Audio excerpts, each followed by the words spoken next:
Hello and welcome to God and the Family, a series where I, Gershly Karen Pierre, speak about biblical concepts and tie that into our population, our families, our communities, and of course, our God, so that we can help make better sense of our place in this world and what I perceive would be God's ideal society for us.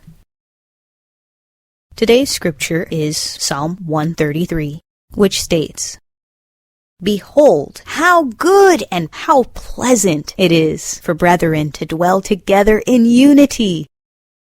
It is like the precious ointment upon the head that ran down upon the beard, even Aaron's beard that went down to the skirts of his garments.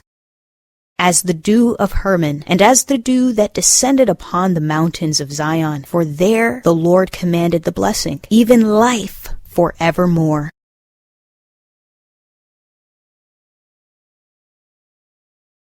Unity is such a beautiful gift that God created.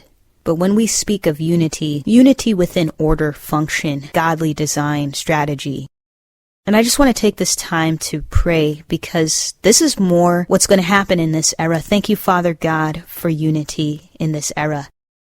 Thank you, Father God, for the increasing of marriages that you're going to do as per your covenant prophecies. Thank you for bringing families back together, restoring marriages. Thank you for the baby booms that you are doing for your people. Thank you that even in spite of all that we've endured throughout time, you've been there for us.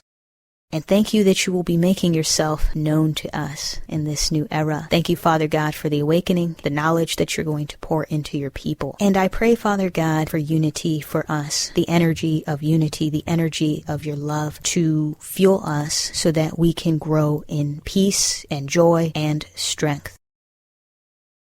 Lord, thank you for bringing together so many couples from all over the world, as well as bringing your people together from the different cultures and tribes. Thank you so much after all this hardship for you shortening the days of our judgment. And I pray, Father God, as this year and decade goes on, that there will be beautiful life stories and testimonies of unity for your people.